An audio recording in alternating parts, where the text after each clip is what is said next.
Oke, para peserta webinar sekalian, kita akan memasuki rangkaian acara yang pertama, yaitu pemaparan materi yang akan disampaikan oleh pemateri kita ini yang sangat luar biasa, Dr. Harapan M. Impact Dis PhD. Nah, sebelumnya saya akan membacakan kurikulum vitae beliau terlebih dahulu. Ya, panitia silakan di share screen dulu.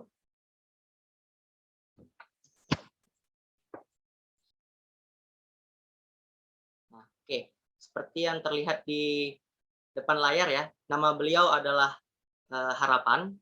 Ya, sekarang beliau tinggalnya di Uli Karing, Banda Aceh, Jalan Tengku Iskandar. Oke, lanjut. Email beliau sudah tertera.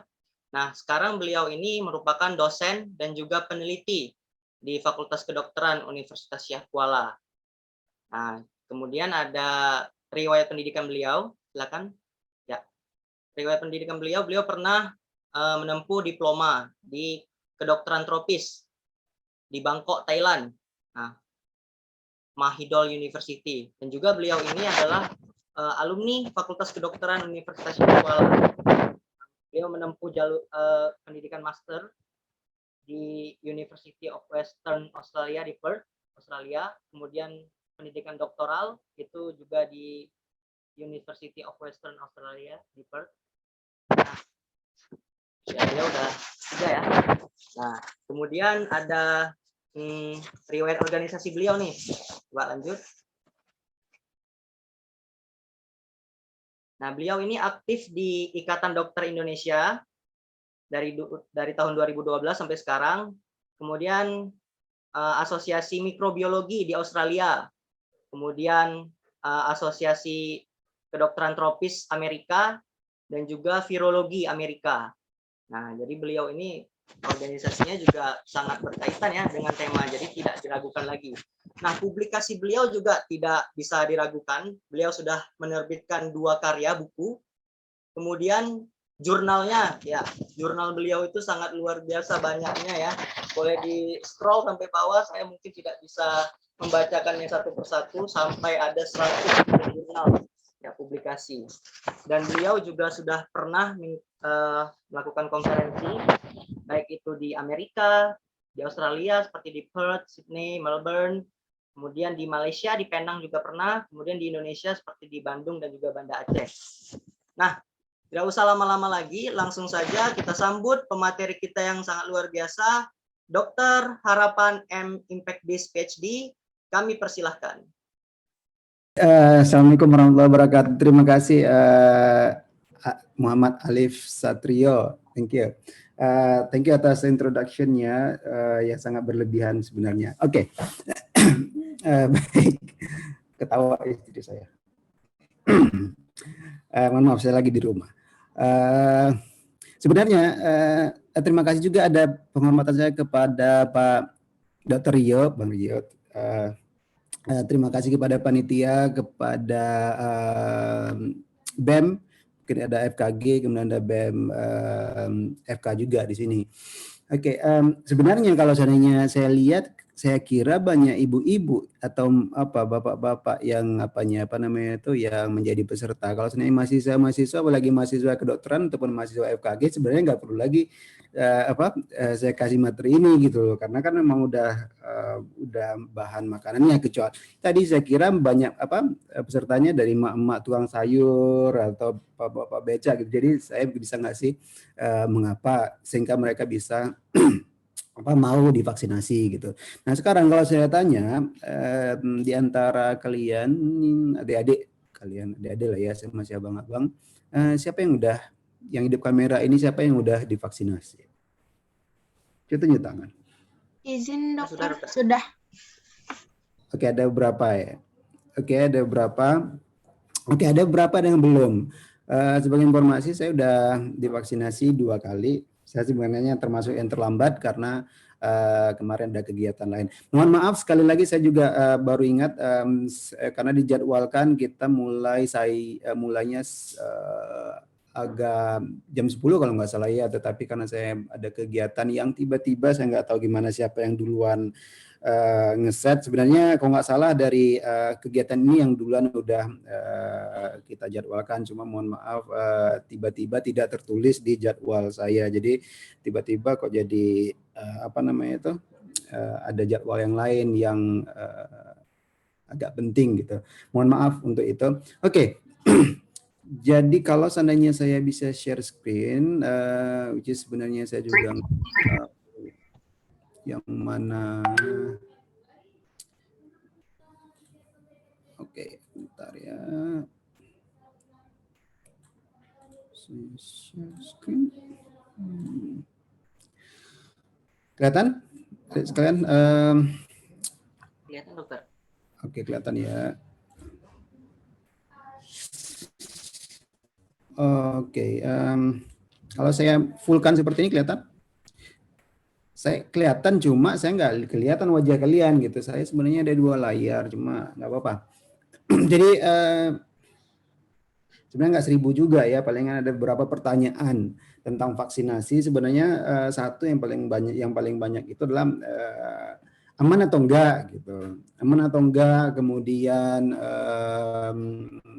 bermanfaat atau enggak, kemudian yang mengapa orang takut, kemudian halal atau enggak, segala macam. Tapi pada prinsipnya adalah kalau seandainya dia ignoran ataupun anti vaksin, mau lu siram pakai bensin, lu bakar juga nggak akan mau divaksin, seperti itu. Pada prinsipnya seperti itu. Jadi ada yang memang yang mau, kalau yang mau seperti adik-adik semua, jadi nggak perlu lagi kita kasih tahu. Walaupun ada beberapa. Tapi kalau seandainya ada yang memang yang nggak mau, yang memang udah dari sananya nggak mau, jadi bagaimanapun dia nggak akan mau gitu. Tapi ada orang-orang yang di tengah-tengah di antara mau dan tidak mau, tetapi masih ragu, iya enggak gitu. Jadi itu yang sebenarnya harus kita giring biar dia mau gitu. Karena kalau seandainya kita bersikeras untuk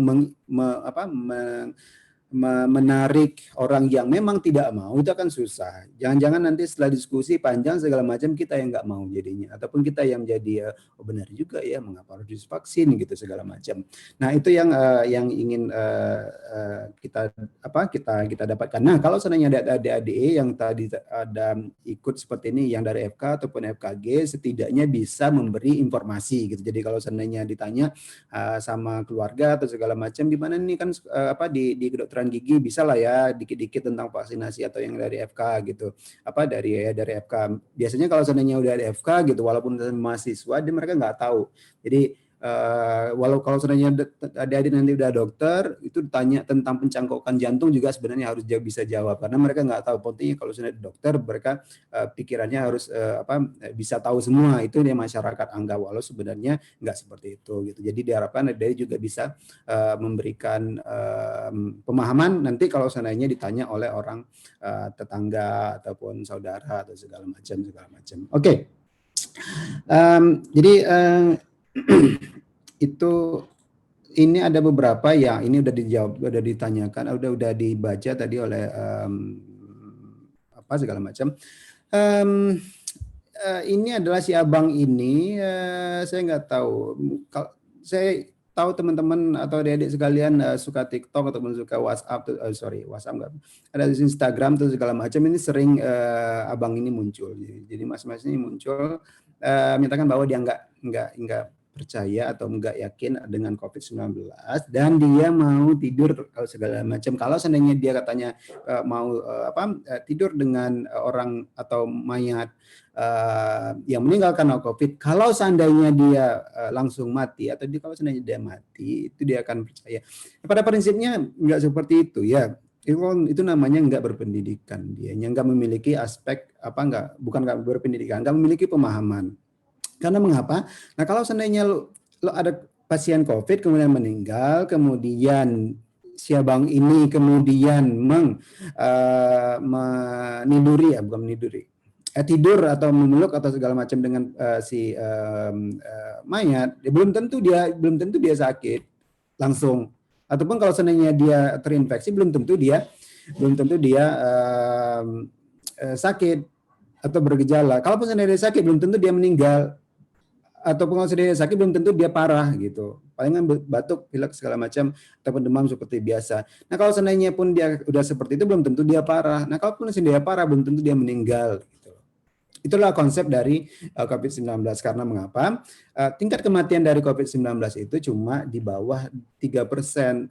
Nah, kalau seandainya hipertensi berapa? Hipertensi kalau seandainya hipertensi emergensi itu tingkat kematiannya sangat tinggi. Ya, stroke itu tingkat kematiannya sangat tinggi. Diabetes juga seperti itu.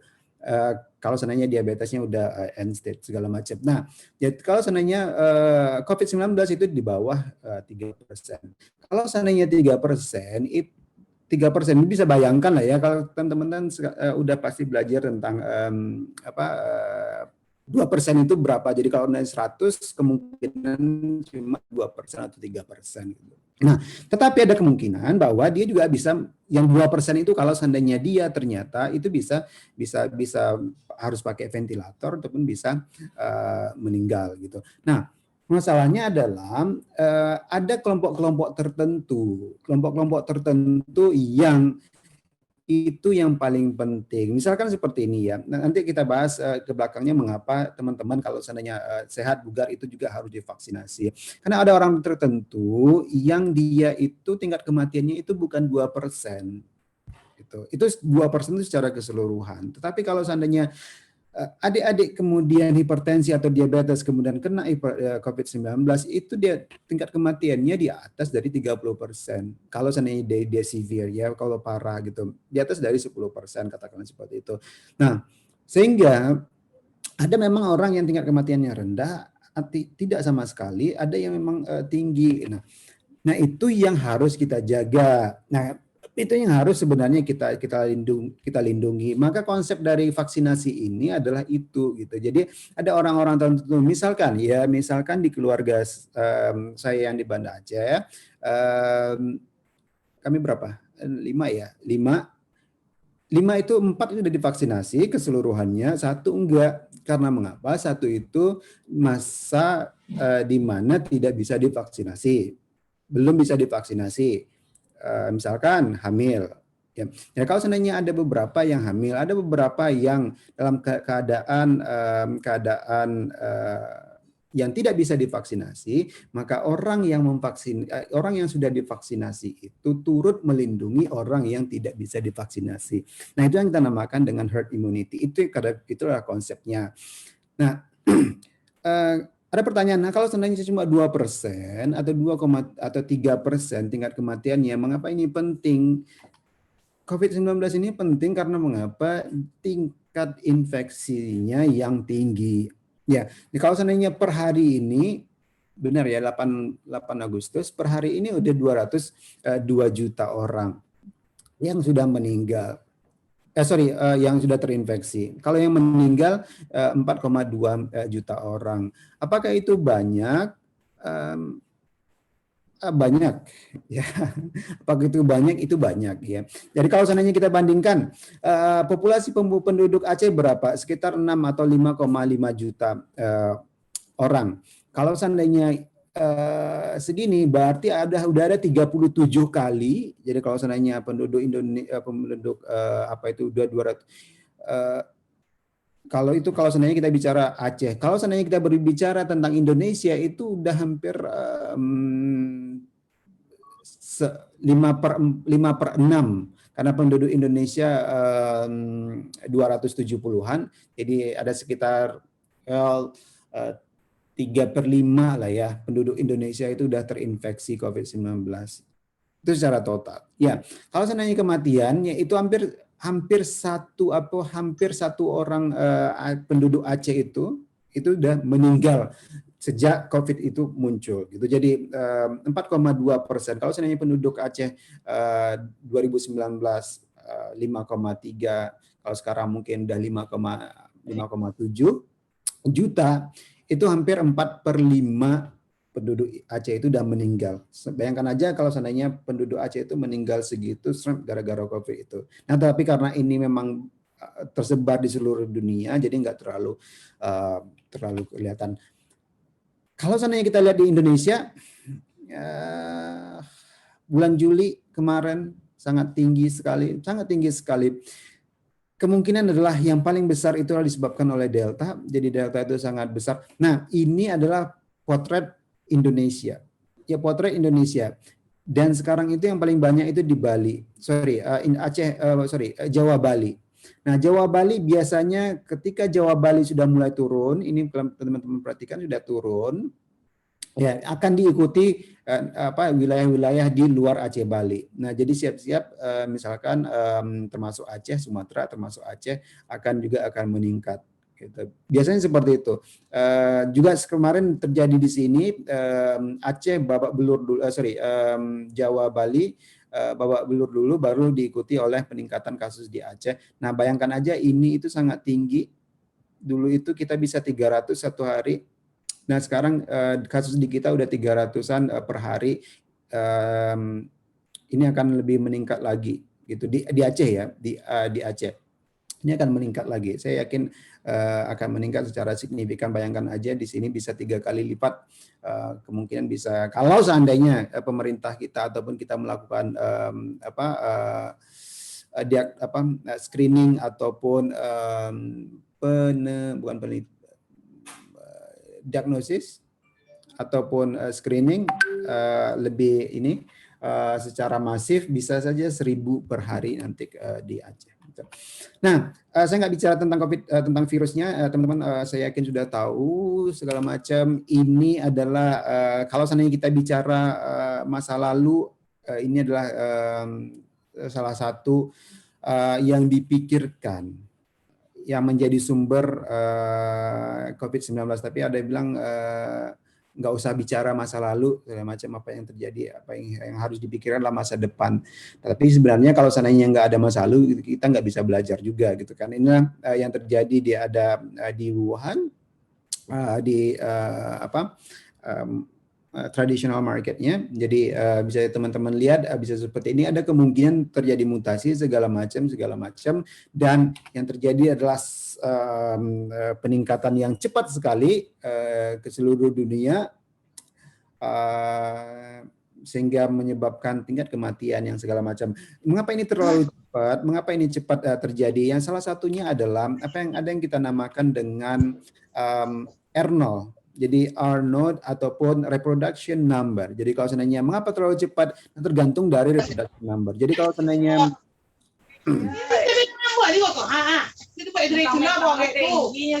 mangga dulu itu Asia roa.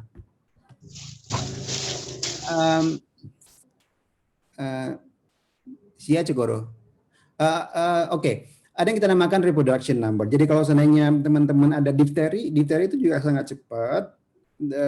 Karena reproduction number-nya atau R0 itu adalah R0 itu no, kalau seandainya bahasa Inggris seperti itu, kalau seandainya bahasa Indonesia ya R0 gitu. R0-nya itu tergantung dari berapa R0-nya. Jadi kalau seandainya ada virus yang R0-nya besar, maka dia itu bisa menginfeksi orang lain itu lebih cepat. Nah, jadi pada kasus COVID-19, R0-nya itu di atas 2,5. Jadi ada yang menyatakan 3 atau segala macam. Nah, kalau seandainya 3, bayangkan teman-teman, satu orang itu akan menginfeksi 3, yang 3 itu akan menginfeksi berapa tuh? Jadi kalau itu satu orang menjadi 3, yang satu ini menjadi 3, ini 3, ini 3, 1, 3, 3, 9, 9 menjadi 27, segala macam. Jadi kalau seandainya bayangkan itu pada fase masa ininya, berarti 14 hari. Jadi kalau seandainya 14 hari segitu. Jadi bisa bayangkan itu eksponensial jadinya nanti ininya. Sehingga kasusnya itu sangat besar. Oleh karena itulah ini menjadi permasalahan yang paling besar. Jadi kalau seandainya R0-nya kecil, kita nggak terlalu bermasalah dengan 2, atau 3, katakanlah 3% kematian, itu sebenarnya nggak terlalu besar. Ya, nggak terlalu besar, nggak terlalu menjadi masalah. Tetapi karena R0-nya besar, kemudian dia transmisinya cepat, kemudian menyebabkan orang banyak terinfeksi, sehingga angka kematiannya juga tinggi, angka atau jumlah kematiannya juga tinggi gitu. Nah, ini dipengaruhi oleh karena virus ini bisa bertahan di beberapa tempat, ya beberapa tempat yang lama. Jadi kalau misalnya di baju, di masker, di segala macam, di surface itu bisa bertahan lama gitu. Itu yang menjadi masalah. Sehingga untuk yang ini apa ini kita upaya kita gitu. Jadi sebenarnya simple yang kemarin awal-awal kita udah bilang pakai masker segala macam, pakai masker, cuci tangan, kemudian social distancing, dan kita juga nggak bisa menerapkannya, apalagi divaksinasi. Nah itu akan menjadi masalah. Oke, sekarang kita udah babak belur segala macam, Indonesia udah babak belur, nggak bisa akan seperti itu lagi. Jadi kalau seandainya kita bercermin kepada Australia, ya Australia sekarang mereka itu saya kan masih punya teman-teman di sana ya, jadi tahu kondisinya gimana. Jadi kalau seandainya ada postingannya segala macam di luar, kemudian nggak pakai masker segala macam, karena mengapa? Karena memang mereka sudah terbebas dari COVID-19. Ya, jadi nggak pakai keluar itu nggak pakai masker lagi, karena kasusnya itu hampir tidak ada lagi, karena mereka menutup pintu masuk. Dan mereka masih bisa survive, kemudian ekonomi mereka survive.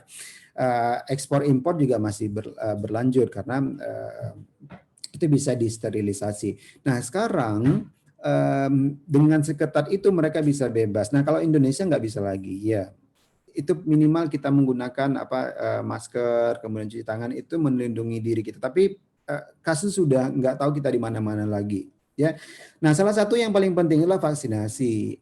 Nah, jadi vaksinasi itu sangat penting sekali karena nanti kita bahas lagi. Jadi mengapa sih divaksinasi gitu?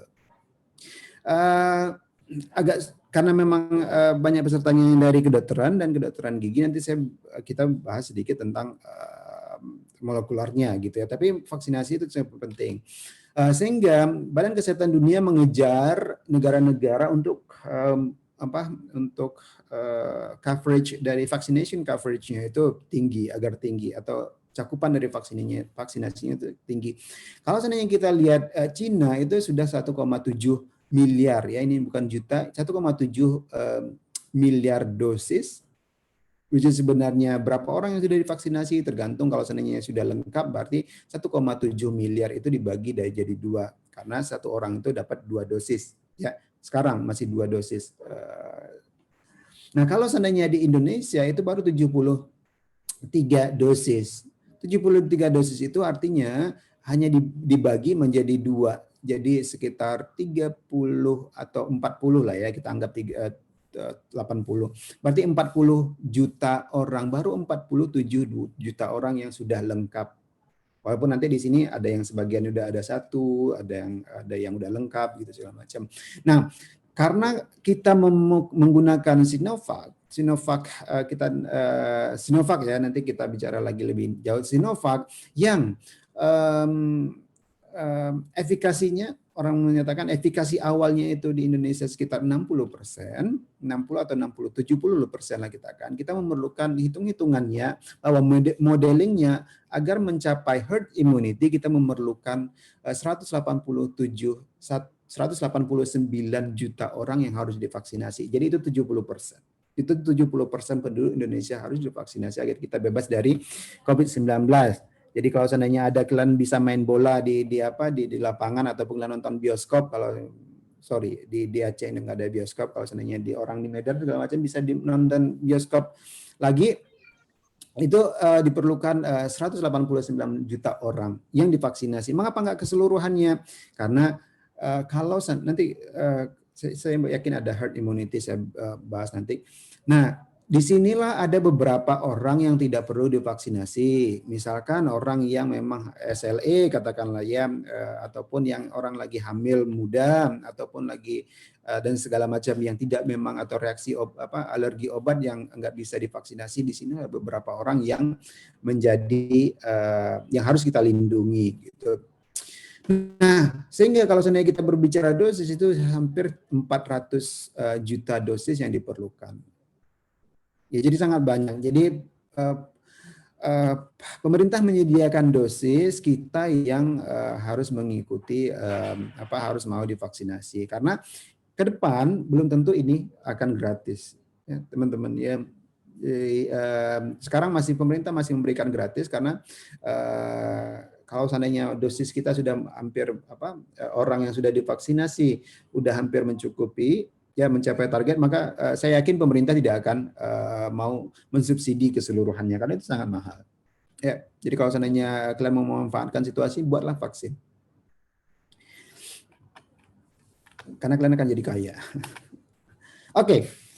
Kalau seandainya kita vaksin, kalau sebagai mahasiswa kedokteran ataupun orang yang mau tahu saya divaksin dengan apa gitu. Nah, jadi bagaimana proses pembuatannya? Jadi vaksin COVID itu terdiri dari beberapa jenis. Ya, jadi vaksin itu pada prinsipnya adalah memasukkan virus ke dalam tubuh kita, memasukkan antigen ke dalam tubuh kita. Oke, antigen itu bisa keseluruhan virusnya yang sudah dimatikan, inactivate, jadi dia nggak akan teraktivasi lagi, dia nggak akan menjadi baik lagi, ataupun jadi sedikit yang diambil, ujungnya aja yang diambil. Nah, di ujungnya yang diambil, dia itu menjadi yang digunakan. Itu yang makan dengan subunit. Ataupun materi genetiknya dipotong, kemudian dijadikanlah dimasukkan ke dalam vektor ke virus lain, maka dijadikan dan seterusnya. Ataupun DNA-nya, ini yang DNA-nya yang diambil, ataupun virusnya dimasukkan ke dalam vektor ke virus lain. Itulah strateginya. Nah, yang mana? Yang kalau seandainya Sinovac ya. Jadi kalau seandainya Sinovac itu yang mana? Sinovac itu dia adalah yang inactivate. Jadi virusnya diinaktivasi. Ya dikasih lah ramuan-ramuan. Jadi kalau seandainya kalian mau tahu apa itu rahasia perusahaan, dikasihlah ramuan-ramuan, seperti jamu segala macam, maka jadilah dia inactivate gini. Jadi virusnya inaktivasi, tapi virusnya itu masih utuh. Tapi dia tidak akan bisa teraktivasi, tidak akan bisa menjadi virus normal lagi. Itu yang harus diingat. Nah, kalau seandainya yang Pfizer atau AstraZeneca itu mereka yang ini. Bisa kelihatan nggak ya? Ya ini. Jadi materi genetiknya yang diambil kemudian dijadikanlah bahan vaksin. Pada prinsipnya adalah baik ini dia dapat dikenali oleh badan kita sebagai antigen, kemudian dibentuklah antibodi. Ya. Bagaimana cara prosesnya? Proses pembuatannya melalui fase. Jadi fase saya ngambil dari detik.com. Jadi fase 1, 2, 3. Pada prinsipnya adalah sebelum fase ini harus diuji ke hewan dulu. Jadi sebelum masuk pada fase klinis ini kita namakan dengan fase klinis atau uji klinis. Sebelumnya ada fase yang preklinis. Pada fase preklinis di mana diuji, bisa di monyet, bisa di paling kecil tikus dulu, tikus baru masuk ke monyet atau simpanse, tergantung lah ya yang mana yang paling bagus. Diuji apakah aman, apakah efektif. Itu yang dua, apakah aman atau efektif. Aman dulu. Ya, fase 1 yang diuji lah aman. Ya, fase 1 ada beberapa 30 orang itu yang diuji lah fase adalah aman atau tidak. Jadi kalau seandainya saya dulu lagi kuliah di Australia, saya sering ikut. Ada beberapa teman yang ikut. Karena mengapa untuk fase ini, fase 1 atau fase 2 ingin misalkan ada orang produk perusahaan mengeluarkan obat anti kolesterol. Dia ingin melihat apakah bagaimana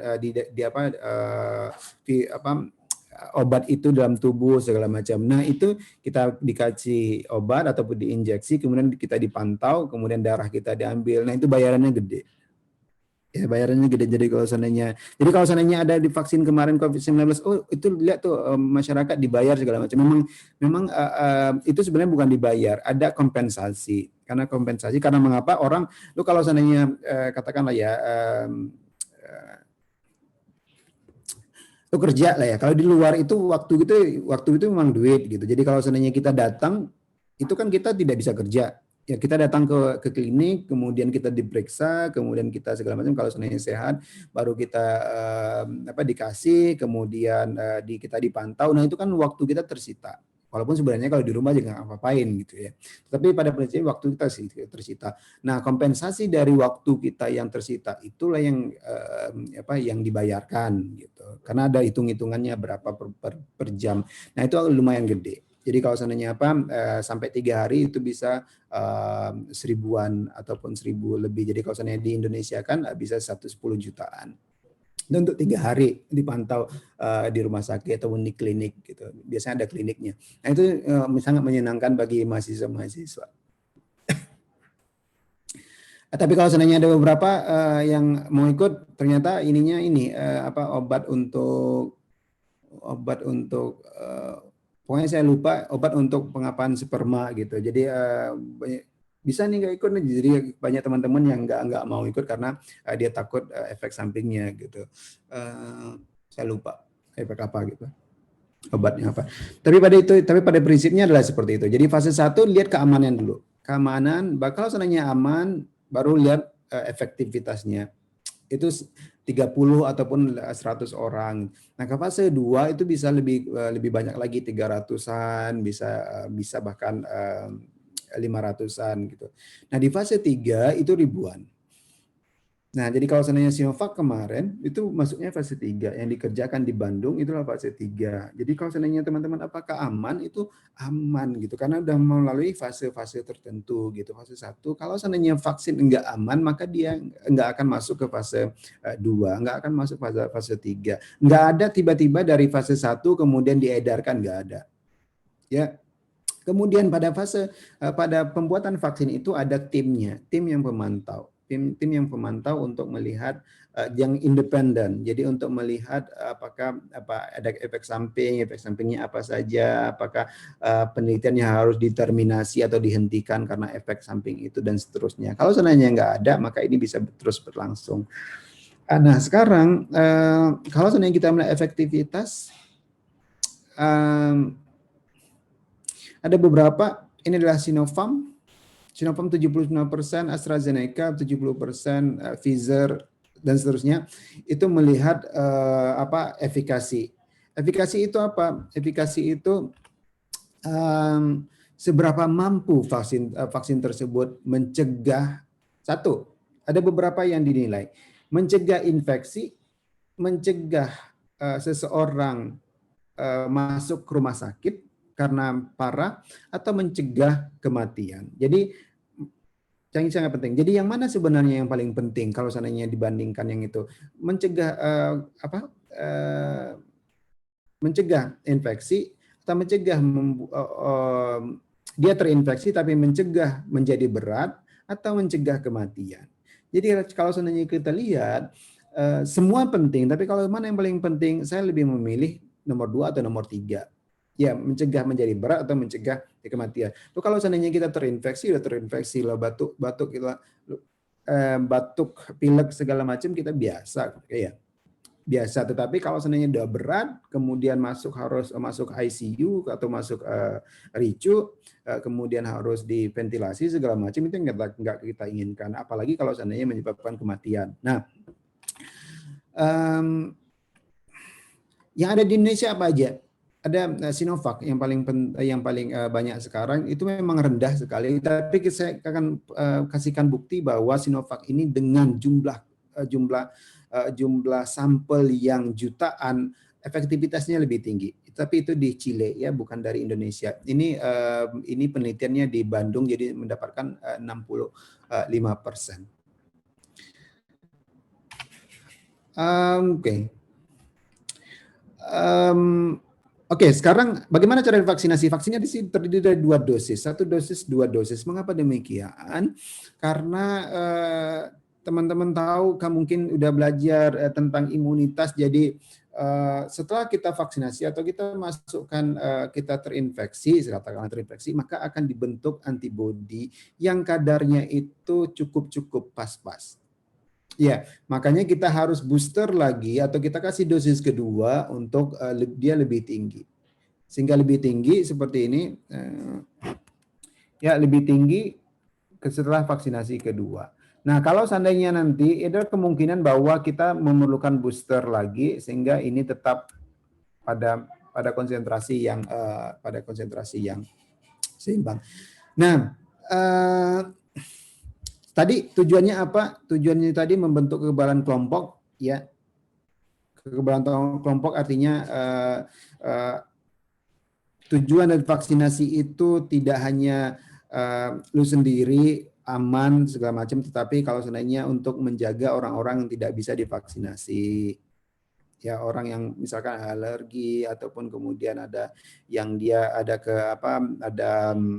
ada yang lagi hamil di hamilan trimester pertama atau di awal-awal ini, kemudian ada yang alergi obat, ada yang pasien-pasien yang nggak bisa kena itu segala macam. Nah itu yang paling penting, bisa kita melindungi orang-orang lain, kemudian yang jelasnya mengurangi kesakitan, kematian atau segala macam dan seterusnya. Nah yang paling penting itu juga adalah berfungsi juga agar teman-teman nanti bisa ke mall, bisa ngopi lagi segala macam, bisa keluar tanpa harus khawatir segala macam, ekonomi bisa baik lagi. Jadi kalau seandainya teman-teman lihat ekonomi kita banyak yang menurun, kemudian Indonesia juga udah masuk dalam negara dengan penghasilan per kapita yang rendah, klasifikasi rendah karena COVID ini. Jadi tujuannya itu. Nah, pertanyaannya adalah apakah bisa setelah seseorang lagi setelah divaksinasi apa bisa terinfeksi? Jawabannya iya, bisa. Ya, itu sama seperti orang, apakah setelah pakai seat belt orang tidak bisa kecelakaan lagi? Tetap bisa orang kecelakaan. Jadi kalau seandainya ada saya misalkan sudah vaksinasi, kemudian ada orang yang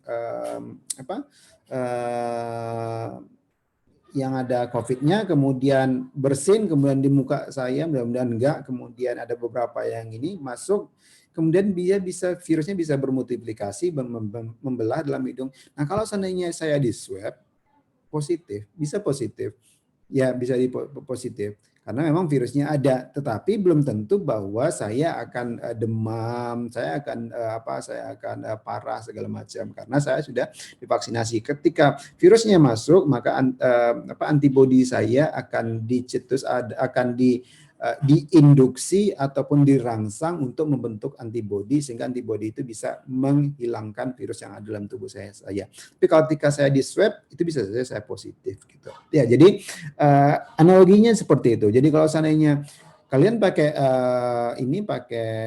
seperti ini, kalau seandainya kalian pakai seat belt,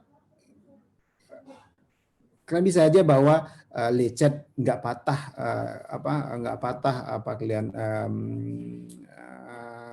tengkorak kalian, atau nggak patah leher kalian seperti si Buyung ini gitu. Itulah analoginya, apakah setelah divaksinasi masih bisa masih ini atau enggak.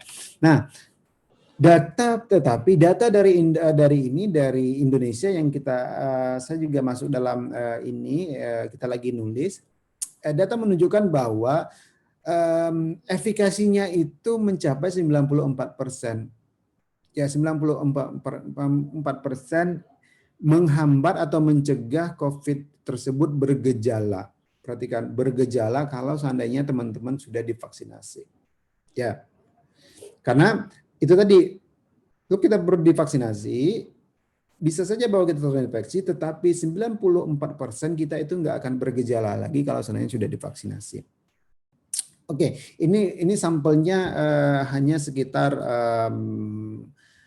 di bawah 40.000 orang. Nah, kita lihat apa yang dapat dari Chile. Chile, bukan Chile ya, kalau bacanya Chile. Menggunakan 10 juta orang. Ya, bayangkan 10 juta orang gitu, 10 juta orang yang dianalisis. Jadi itu nggak main-main. 10,2 juta orang yang dianalisis, didapatkan bahwa efektivitasnya itu 65% dalam mencegah, perhatikan ya, prevent of COVID-19 itu mencegah infeksi. Jadi hanya 65%. Tetapi 87% itu mencegah orang yang sudah divaksinasi itu mencegah dia untuk dihospitalisasi atau masuk rumah sakit. Artinya orang akan masuk rumah sakit kalau seandainya dia parah. Ya, jadi dia lebih tinggi efikasinya mencegah infeksi yang parah. Lebih tinggi lagi, 93% masuk ke ICU. Ya, masuk ke ICU. Jadi kalau ke ICU itu kan lebih parah ya. Jadi dia itu lebih tinggi lagi efikasinya untuk mencegah gejala yang parah. Sehingga kalau seandainya kita lihat untuk bagaimana untuk kematian 86 atau 90% lah ya, 90% untuk mencegah kematian. Jadi kalau seandainya kalian sudah divaksinasi itu dengan Sinovac itu 90% mencegah kematian. Jadi pertanyaannya adalah, Dok, jadi apakah kalau seandainya saya nggak divaksinasi 10% peluang saya untuk meninggal? Nggak seperti itu, Bambang. Jadi kalau seandainya bukan artinya kalau seandainya kalian sudah divaksinasi kemudian 10% chance atau peluang kalian menyebabkan kematian, kalau situ saya nggak mau divaksinasi. Bukan 10%. Karena seperti ini, kalian keluar, ada peluang kalian terinfeksi. Peluang kalian terinfeksi itu kecil. Kalau seandainya kalian menggunakan mematuhi protokol kesehatan, peluang kalian untuk terinfeksi itu kecil. Ya, itu kecil. Kemudian kalau seandainya peluangnya terinfeksi kecil, maka peluang untuk bergejala itu kecil, lebih kecil lagi. Jadi persentasenya itu dikecilin lagi. Nah, persentasenya untuk menyebabkan parah itu kecil lagi, dan kematian dari parah ini kecil lagi. Jadi kalau seandainya ditotalin segala macam ataupun dihitung, jadi itu bisa di bawah 0, jadi bukan 10% ya. Jadi kalau seandainya 10% saya nggak mau divaksinasi dong. Jadi hitungan seperti itu. Tetapi apakah kalau seandainya kalian sudah terinfeksi dan parah, maka peluang kalian untuk meninggal itu 10%, iya benar. Tetapi peluang saya untuk parah itu sangat kecil. Ya, peluang saya untuk terinfeksi itu lebih kecil. Peluang untuk lebih parah, misalkan peluang untuk kalian terinfeksi keluar dengan masker segala macam, katakanlah 1%, ya 1%. Artinya kalau seandainya kalian pergi 100 kali keluar zebub, kemudian ada 1 kali kemungkinan kalian akan terinfeksi. Nah, 1%. Karena kalian sudah divaksinasi, maka peluang kalian untuk terinfeksi itu adalah 60%, 65%. Jadi 65% dari 1%. Itu sudah menjadi 0,6%. Nah, 0,6% itu terinfeksi dan 0,6 itu terinfeksi. Jadi di bawah dari 0,5%. Jadi sangat kecil peluangnya kalau seandainya kalian sudah divaksinasi. Peluang kalian untuk meninggal itu kecil gitu ya. Ya. Belum lagi kalau seandainya kalian dewasa muda yang masih sehat, bugar segala macam. Nah, bagaimana mereka melakukan penelitian ini? Jadi ada sekitar 11 juta yang diikuti, kemudian 1,6 juta dikeluarkan karena mungkin datanya nggak lengkap segala macam, maka tinggallah 1,1 juta ini. Kemudian yang tidak divaksinasi ada 5,4 juta, kemudian yang divaksinasi ada segini, dosis 1, ada yang dosis 2 segini. Jadi dilihat nih berapa orang yang meninggal atau berapa orang yang berapa orang yang terinfeksi dari setiap golongan ini, maka dihitunglah seperti itu. Dapatlah seperti yang tadi itu. Jadi sangat besar sekali. Ya, sangat besar efektivitasnya. Oke, apakah ada pengaruh dengan munculnya varian-varian nggak jelas, ada varian alfa, ada varian beta, ada gamma, yang paling sering dibicarakan adalah delta yang dari India karena memang sangat parah. Jangan lupa bahwa delta sudah masuk ke Indonesia, dan saya yakin, saya melihat di lab, saya kerja di lab COVID-19 juga, city value untuk yang varian-varian ini sangat rendah. Jadi kalau seandainya saya menemukan 10 yang biasanya 20 siklus 25 atau city value-nya 25, 27. Nah, sekarang ada yang 11, ada yang 10, ada yang 15. Jadi sangat rendah sekali. Nah, ada kemungkinan adalah penelitian menunjukkan bahwa varian delta ini akan menghasilkan city yang sangat rendah, dan itu sudah masuk ke kita. Kita sedang melakukan penelitian. Jadi beberapa sampel virus ini kita bawa ke Jakarta, kemudian akan kita sequencing, mudah-mudahan untuk mengkonfirmasi bahwa varian delta itu sudah masuk ke Aceh gitu. Ini sangat mudah sekali untuk transmisi. Apa ininya? Jadi kalau seandainya saya bilang nanti dari jurnal abal-abal, mungkin kalian ini. Jadi ini ada New England. Jadi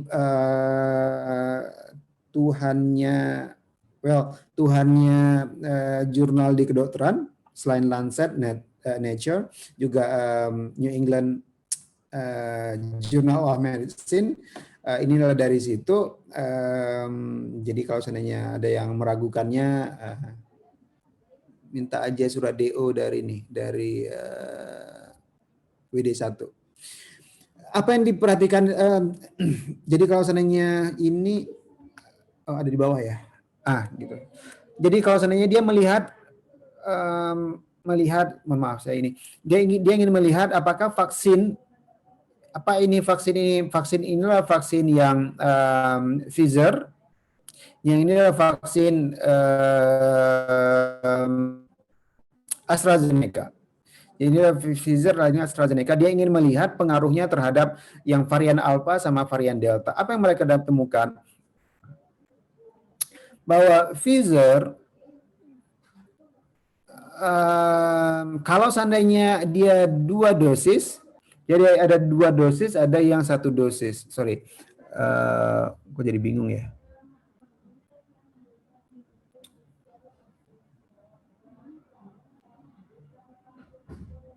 Oke. Untuk yang Pfizer, kalau seandainya sudah lengkap 2 dosis, maka itu bisa efikasinya 93%. Delta itu lebih rendah. Jadi kalau seandainya teman-teman lihat bahwa memang Delta ini lebih ganas ya ininya. Jadi kalau seandainya efikasinya 93% untuk Alpha, yang varian Alpha, varian Delta itu cuma 88%. Hey, tapi 80% ini tinggi, ya tinggi. Jadi kalau seandainya ini sangat tinggi, masih sangat tinggi. AstraZeneca untuk Alpha 74%, sedangkan untuk Delta itu 67%. Ya, tetapi ini masih sangat bagus sekali. Jadi kalau seandainya demikian, apakah vaksinasi itu dapat mengcoverage atau mengcover atau Delta? Ya 88,8 untuk Pfizer, untuk AstraZeneca itu 67%. Nah, pertanyaannya bagaimana dengan Sinovac? Nah, bagaimana Sinovac? Belum ada data. Ya, belum ada data. Tetapi kita lihat kalau seandainya virus yang lain atau vaksin yang lain mampu menghasilkan, ini ada misalkan ya, orang yang tidak vaksin biru. Kalau seandainya ada 3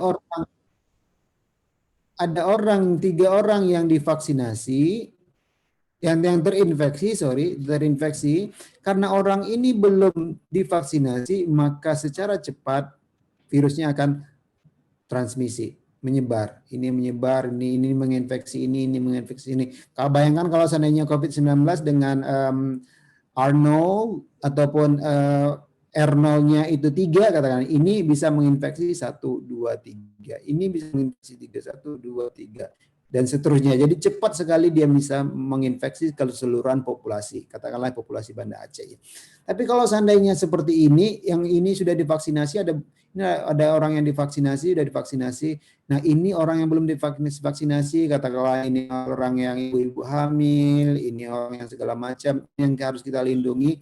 Kalau seandainya ada 2 terinfeksi, ada 2 orang yang terinfeksi, maka ketika virusnya mau menyebar ke sini, ini orang ini udah terinfeksi, udah terimunisasi, maka dia tidak akan bisa menyebar, virusnya tidak akan bisa berkembang sehingga virusnya mati.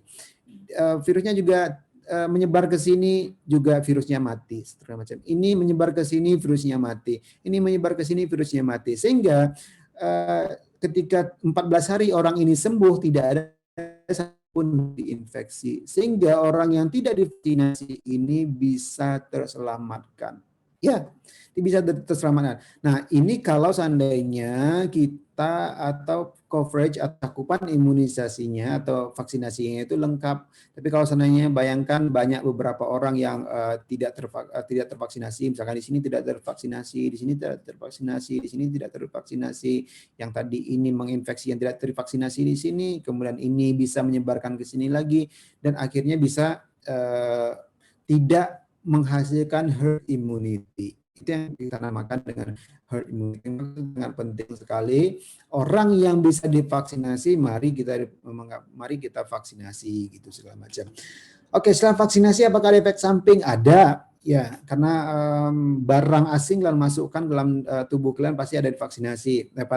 Pasti ada efeknya. Jadi sama seperti susuk. Karena teman-teman ada yang pasang susuk biar tambah auranya muncul. Kalian pasang juga lah susuk agar IPK kalian tinggi gitu, biar lebih bagus. Gitu. Mungkin susuk kalian pasang di kepala atau di otak gitu. Bukan hanya untuk pemanis segala macam. Itu pasti ada efeknya. Ya, jadi efeknya apa? Efek sakit, gembung, apa namanya itu merah, ataupun ada bisa efek yang sistemik, yang lebih sistemik, bisa yang mual, kadang ada yang menggigil, ada yang panas, segala macam. Itu reaksi tubuh kita karena memasukkan benda asing ke dalam tubuh kita gitu. Ya, dan itu biasanya tidak akan berlangsung lama. Saya divaksinasi, vaksin pertama saya hampir tidak merasakan apa-apa. Vaksin kedua saya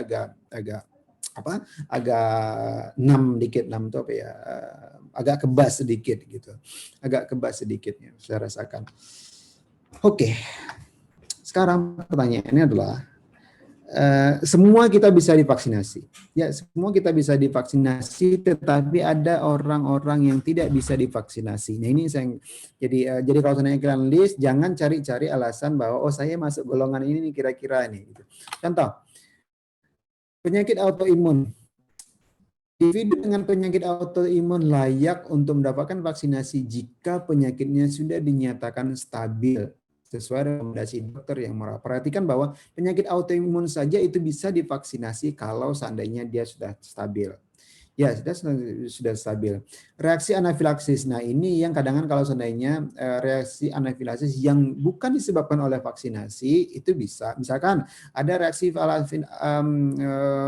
anafilaksis disebabkan oleh antibiotik. Ada beberapa orang yang bisa alergi terhadap antibiotik.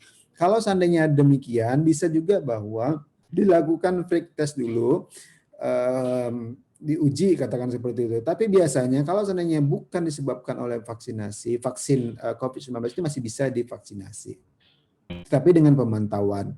Kalau seandainya alergi obat itu juga sebenarnya bisa, tetapi harus diperhatikan terlebih dahulu. Kemudian dari harus dengan pemantauan. Kalau alergi makan tidak menjadi masalah, jadi bisa divaksinasi. Jadi kalau seandainya jangan bilang saya alergi telur dok, saya tidak bisa divaksinasi, kemudian minta surat tidak bisa divaksinasi, itu nggak bisa ya. Asma kalau seandainya terkontrol itu tidak masalah. Ya, mungkin ada beberapa orang yang asma, ada retinitis, apalagi seandainya retinitis allergika. Retinitis allergika tuh gampang. Kalau seandainya urtikaria, kalau seandainya dia masa tidak dalam masa ini, masa kambuh, dia nggak bermasalah. Jadi kalau seandainya bukan disebabkan oleh vaksinasi, itu vaksinasi COVID-19, maka bisa atau layak diberikan, ya. Bisa diberikan. Dermatitis atopik, jadi kalau seandainya teman-teman ada yang dermatitis, itu bisa diberikan, bukan merupakan kontraindikasi. Bahkan pasien HIV diberikan oleh COVID, bisa diberikan vaksinasi. Penyakit PPOK itu bisa diberikan COVID-19, kemudian interstitial lung disease atau penyakit hati juga bisa yang diberikan bisa diberikan vaksinasi COVID-19.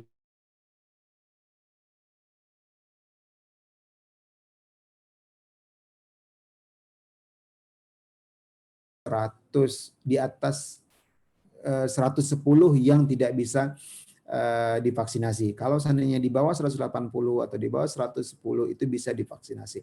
Karena mengapa? Karena seandainya di atas ini itu udah masuk hipertensi emergensi. Hipertensi emergensi itu memang harus masuk ICU dan harus di treatment, dan itu menjadi emergensi. Dan sehingga jadi jangan ada alasan kalau seandainya ada yang hipertensinya 140 itu tidak takut divaksinasi, ya tidak masalah.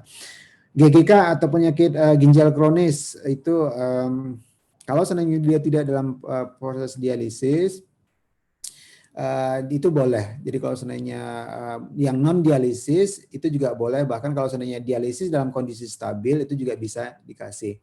Apalagi transplantasi ginjal, nggak mungkin lah kalian transplantasi ginjal, jadi jangan buat alasan. Gagal jantung, kalau seandainya gagal jantungnya stabil dan tidak sedang akut, itu bisa diberikan vaksinasi. Atau penyakit jantung koroner, aritmia, penyakit gastrointestinal segala macam. Kalau seandainya diabetes yang paling banyak ini, diabetes. Kalau seandainya dia tidak masuk metabolik akut. Metabolik akut itu apa? Gulanya satu tinggi, yang kedua ketonnya ataupun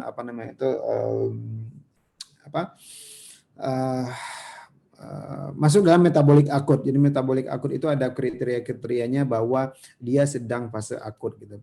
Atau obesitas, kalau seandainya obesitas tidak masalah. Karena mengapa? Obesitas itu merupakan orang yang rentan terhadap kematian karena COVID-19 ini, sehingga orang yang seperti ini yang sebenarnya harus divaksinasi. Ya, karena prinsipnya seperti ini.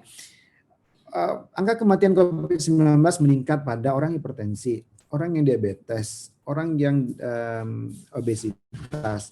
Nah, sehingga kalau seandainya tidak ada kasus-kasus tertentu, tidak pada kriteria-kriteria tertentu, maka pasien-pasien ini harus divaksinasi untuk menurunkan tingkat kematiannya. Oke, apakah kalau seandainya yang hamil kemudian apakah boleh divaksinasi? Nah, ini jadi Perkumpulan Obstetri dan Ginekologi Indonesia mengeluarkan rekomendasi berdasarkan ada dari WHO, ada yang Royal College of Obstetrics and Gynecologists dan CDC segala macam, kemudian dari Amerika juga mengeluarkan rekomendasi bahwa ibu hamil dengan risiko tinggi, yaitu di atas 35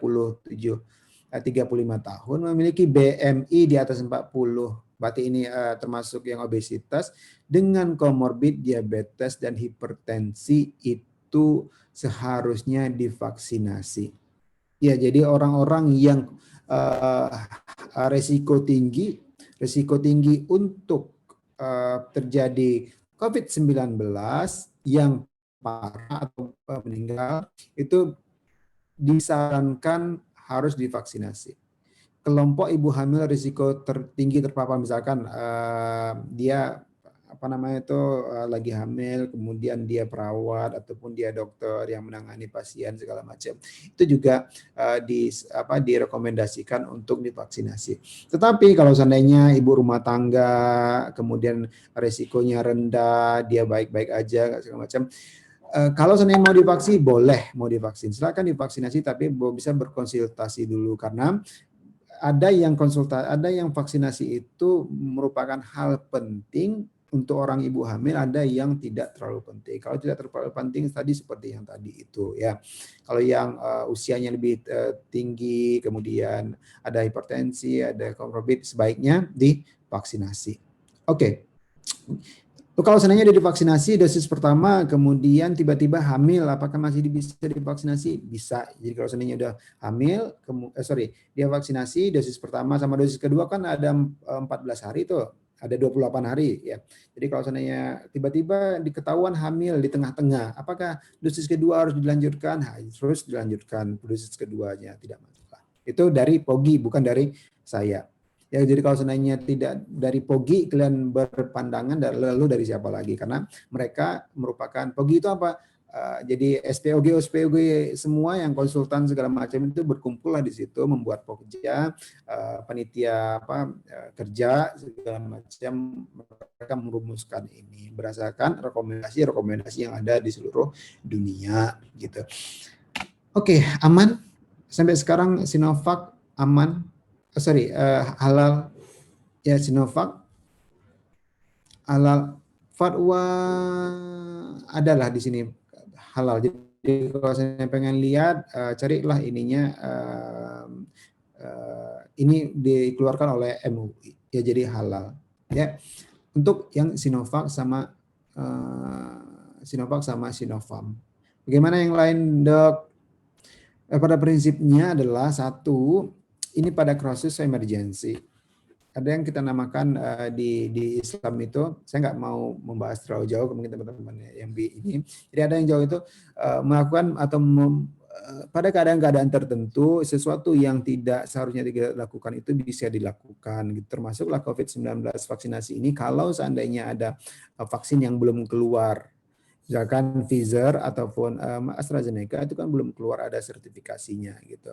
Itu MUI mengeluarkan ini juga bahwa vaksinasi itu boleh dilakukan karena ini keadaan darurat segala macam. Oke, itu ada beberapa hal yang saya bahas. Ada beberapa pertanyaan. Kalau seandainya pertanyaan lain silahkan. Saya tutup dulu. Mungkin saya kembalikan ke moderator. Assalamualaikum warahmatullahi wabarakatuh. Waalaikumsalam warahmatullahi wabarakatuh. Ya, luar biasa sekali ya, Dok ya. Ya, yang saya dapatkan tadi analoginya itu vaksin itu seperti orang menggunakan seatbelt ya. Jadi bukan berarti dia terhindar dari kecelakaan, tapi meminimalisir keparahan dan juga peluang terinfeksinya ya. Nah, vaksin ini juga yang saya dapatkan tadi bukan hanya sekedar iseng-iseng belaka ya, ditanam chip atau dan lain sebagainya, tapi vaksin ini benar-benar ada tujuannya, seperti membentuk kekebalan kelompok, mengurangi kesakitan dan juga kematian, melindungi sistem kesehatan, dan juga menjaga produktivitas kita dalam melakukan kegiatan sehari-hari. Nah, kemudian kita akan memasuki sesi yang kedua, yaitu tentang fakta dan hoax ya, yang sering beredar di masyarakat nih, Dok. Jadi para peserta ketika mendaftar ini ada berita hoax apa sih yang pernah didengar dari para peserta. Jadi akan kita kupas tuntas nih di sini nanti. Oke, silakan panitia.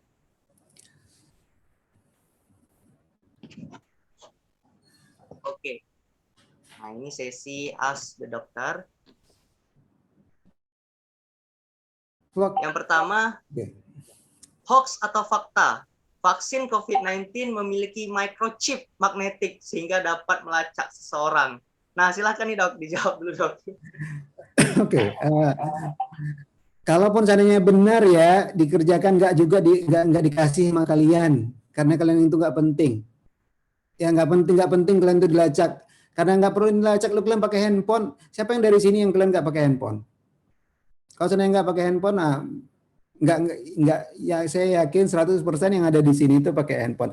Nah kalau saya pakai handphone, kalian itu pakai handphone gitu loh. Kalau saya nggak, kalian mau lacak karena memang kalian anak presiden ataupun ada yang di sini presiden yang mengetahui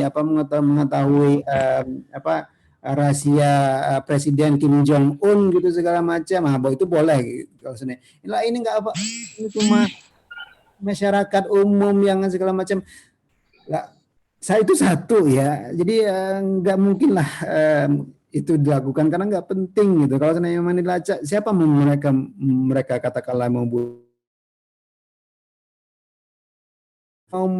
mencelakai presiden Amerika aja bisa gitu. Tahu dia di mana posisinya, apalagi katakanlah Miftah Damuri itu di mana, itu atau Uswatun Hasanah ataupun Agnes Meliza itu di mana, itu nggak penting kali. Tinggal lihat provider Telkomsel atau provider ini Indosat udah bisa dilacak itu satu.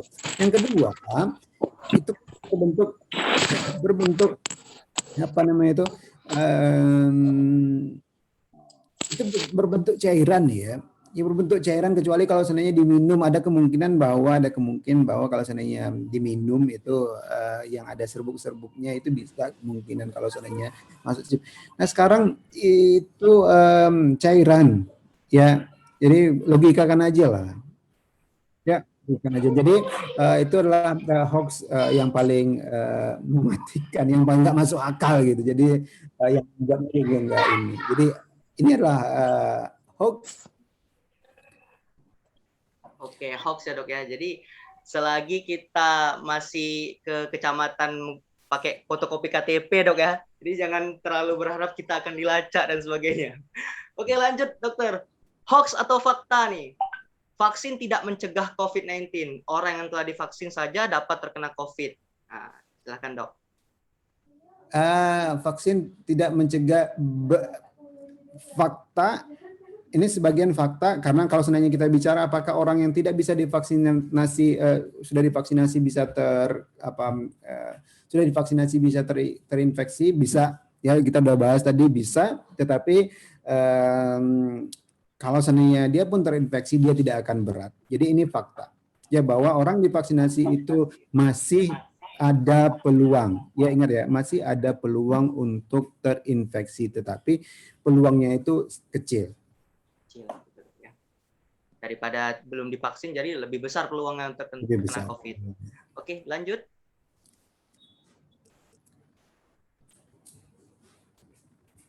Nah, hoax atau fakta nih?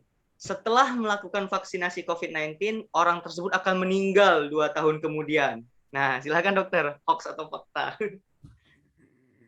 Jadi kalau seandainya saya sebenarnya pengen tahu logikanya gimana. Ya itu hoax ya. Jadi lu pengen logikanya gimana? Lah, berapa yang sudah tadi divaksinasi di Cina, Dek? 1,7 miliar. Ya 1,7 miliar dosis. Jadi kalau seandainya dibagi sekitar 800 lah ya, 800 juta orang. Dia loh yang membuat vaksin Sinovac itu Cina gitu. Jadi setelah divaksinasi, lo kalau sendiri itu yang tinggal di Indonesia, di dunia ini siapa? Alien gitu. Alien yang buat vaksin. Ya enggak gitu juga gitu. Aduh gimana? Ya ini hoax lah ya. Jadi hoax yang saya rasa nggak tahu siapa yang mengembuskannya. Saya juga baru tahu ya ini ada hoax di masyarakat bahwa setelah 2 tahun akan meninggal. Ya, jadi ini hoax ya, meninggal 2 tahun kemudian. Ya, mungkin ya pecinta konspirasi nih dok. Orang bisa saja orang meninggal itu dalam 2 tahun kemudian, tapi bukan karena COVID, bukan karena vaksinasi. Misalkan dia jangankan 2 tahun kemudian, satu jam kemudian juga, atau setengah jam kemudian juga kadang-kadang bisa meninggal karena pas menyeberang jalan nggak hati-hati ditabrak sama mobil. Iya, ditabrak. Enggak deh. Nggak usah perlu nunggu 2 tahun. Oke, lanjut. Ada lagi?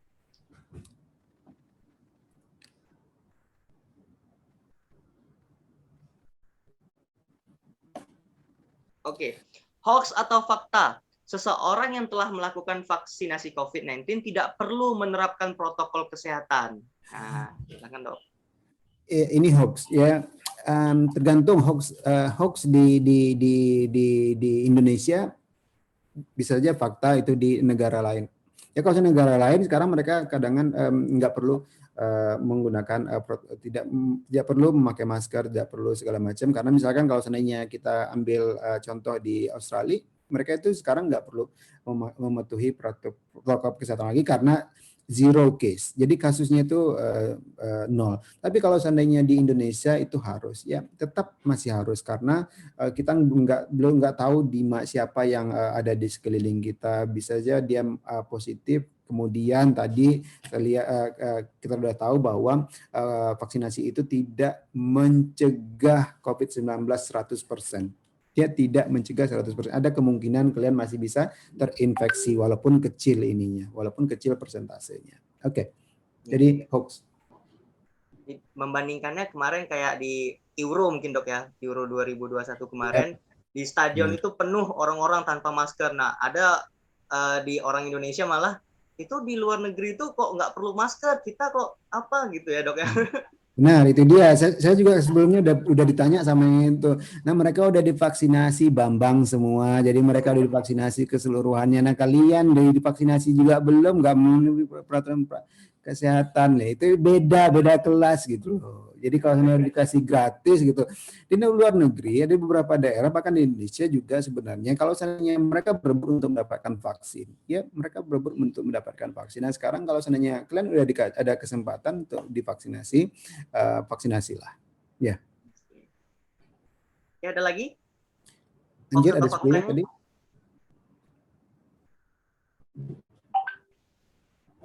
Lanjut.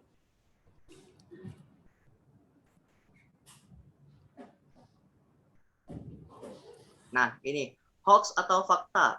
Seseorang yang pernah mengalami kelumpuhan dan telah pulih, ketika disuntik vaksin, dia akan mengalami kelumpuhan lagi. Nah, ini bagaimana dok, hoax atau fakta? Tergantung dulu ya, kelumpuhannya karena apa. Ya, ada kelumpuhan yang disebabkan katakanlah respon imun. Jadi kalau seandainya ada katakan respon imun, kemudian ada beberapa orang yang disebabkan oleh respon imun. Kalau seandainya respon imun, contoh kalau seandainya ada respon imun, kemudian dengan vaksinasi itu bisa membangkitkan kembali respon imunnya, itu bisa kemungkinan. Tapi kalau seandainya lumpuh gara-gara stroke, ini stroke nih. Kemudian stroke kan masalahnya masalahnya adalah di neuron ya. Nah, kalau seandainya disebabkan oleh itu kemudian divaksinasi tidak ada hubungan, dia akan lumpuh kembali karena itu nggak berhubungan.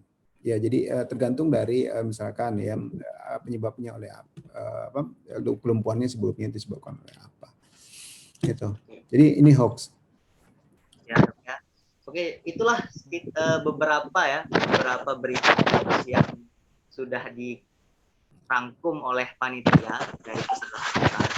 Nah, setelah kita bahas kupas tuntas nih berita-berita hoax, nah para peserta nih pasti ada pertanyaan nih yang pengen langsung ditanya kepada Dokter Harapan nih. Oke, kita masuki ke sesi tanya jawab ya. Oke, mungkin kepada para peserta, silahkan yang ingin bertanya langsung itu pada dokter. Ya, silakan kalau ada pertanyaan. Oke, mungkin ada di benaknya masih ada nih berita-berita hoaxnya, betul nggak ya gitu? Atau konspirasi nih, dunia ini udah terlalu banyak orang, jadi dari COVID-19 nih mau dimusnahkan manusia-manusia, mungkin seperti itu. Ada? Oke, berarti mudah-mudahan dengan pertanyaan dengan penjelasan saya tadi mudah-mudahan udah paham semua. Jadi kalau seandainya ada yang nanya, izin bertanya dokter. Oke. Oh, ada lagi? Ada yang bertanya nih dok, silakan. Baik dokter, izin bertanya dokter. Jadi kan berdasarkan penjelasan dokter tadi, mungkin dari kami sudah paham gitu dokter kan. Tapi bagaimana cara kita menjelaskan ke masyarakat itu yang lebih ini dokter lebih bisa dipahami oleh orang awam gitu dokter. Bagaimana cara kita menjelaskan yang lebih bisa dipahami oleh orang awam, karena biasanya saat kita menjelaskan itu pengalaman saya dokter itu bakal banyak pembelaan-pembelaan yang kalau kita pikir itu tidak masuk di akal gitu dokter. Tapi kita pun juga bingung menjawabnya itu dokter. Karena pembelaannya itu biasanya tidak masuk akal, tapi kita pun bingung cara menjawabnya. Jadi bagaimana cara menjelaskannya? Menjelaskan bahwa vaksin itu memang sangat dibutuhkan di masa pandemi ini, dokter. Mungkin cukup sekian, dokter. Ya. Oke, Farhan. Tergantung dulu ya apa pembahasannya tadi.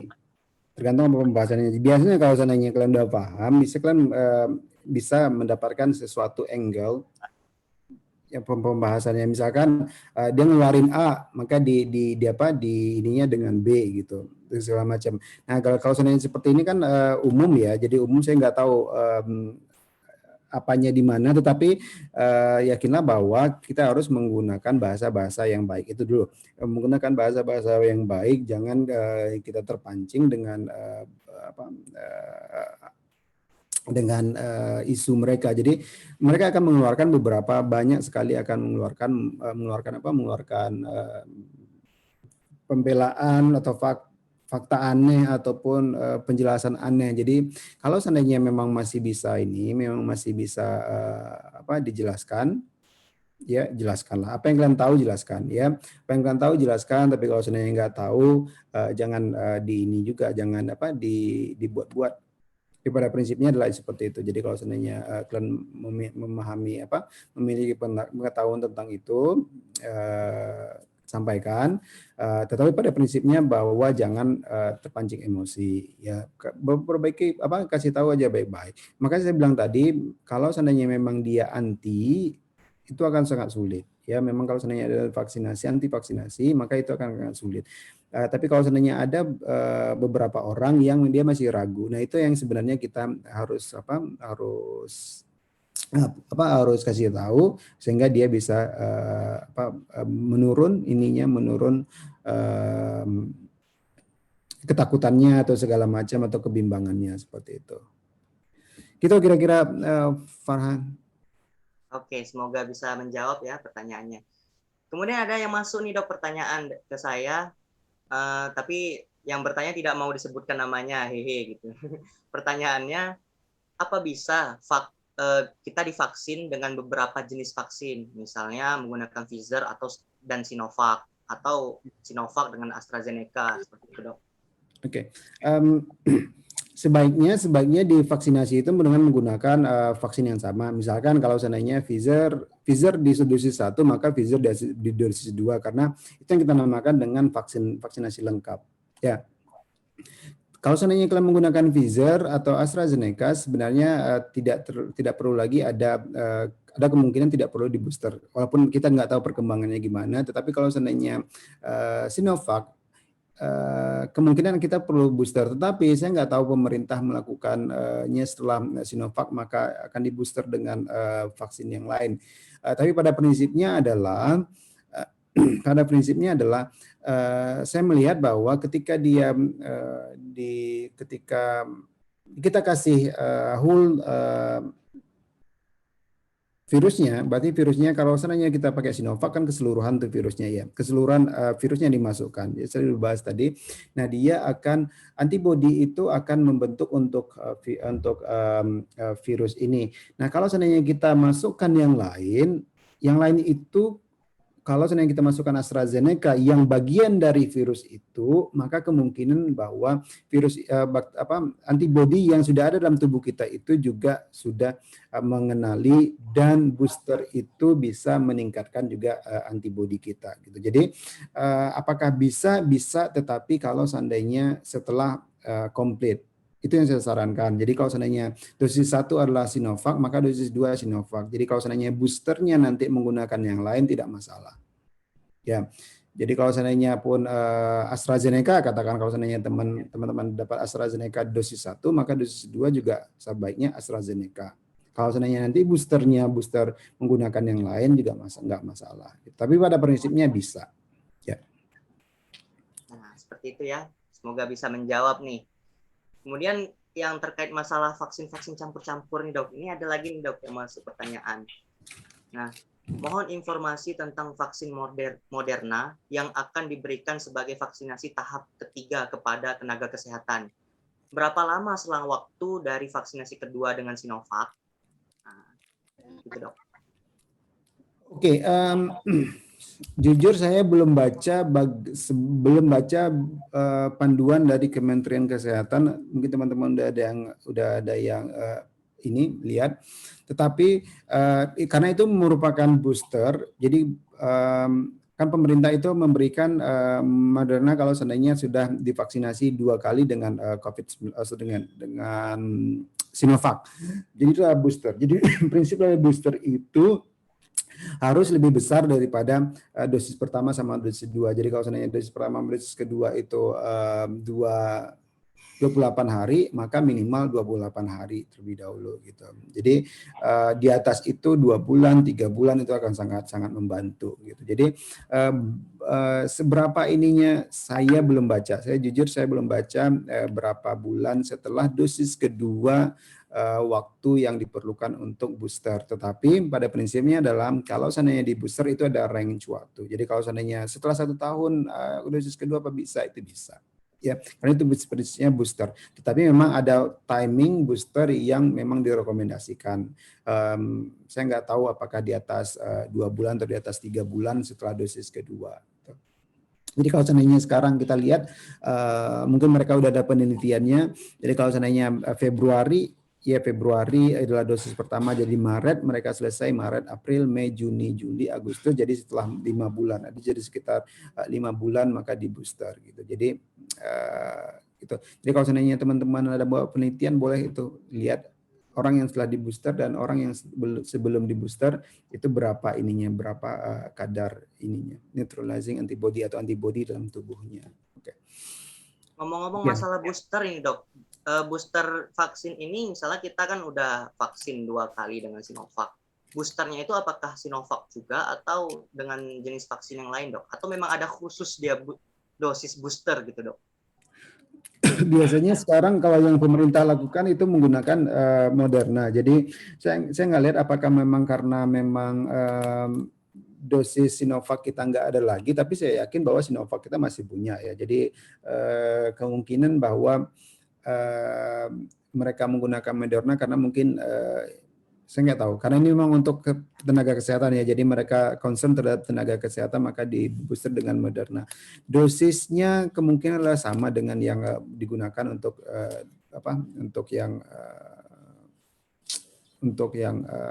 dosis biasa.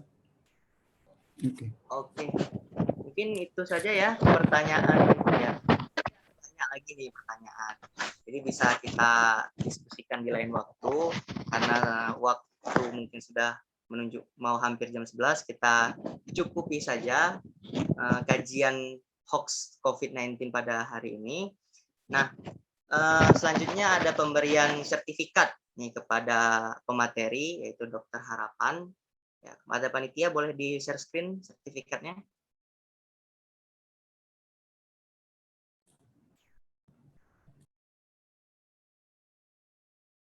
Ya, panitia bisa apa ya, difoto gitu ya, ambil alih untuk memfoto. Siapa?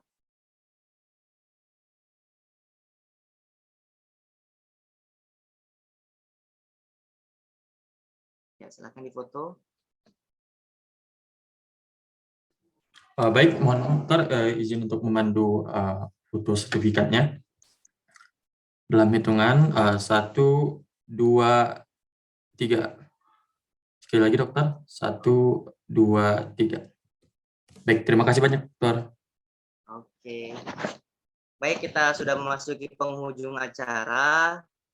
Terima kasih banyak sekali lagi dokter atas ilmunya yang telah dokter berikan pada webinar hari ini. Semoga ya sangat bermanfaat untuk kita. Nanti bisa kita share di media sosial kita untuk bisa mengedukasi masyarakat yang lebih luas lagi nanti. Nah, untuk itu saya selaku moderator mengucapkan terima kasih. Jika dokter ada kegiatan, dipersilakan untuk melanjutkan kegiatannya. Thank you. Sekali lagi terima kasih kepada panitia, terima kasih kepada panitia, moderator segala macam. Mohon maaf atas segala kekurangan. Saya tutup ya. Assalamualaikum warahmatullahi wabarakatuh. Waalaikumsalam warahmatullahi wabarakatuh. Terima kasih dokter. Terima kasih, Dok. Terima kasih dokter.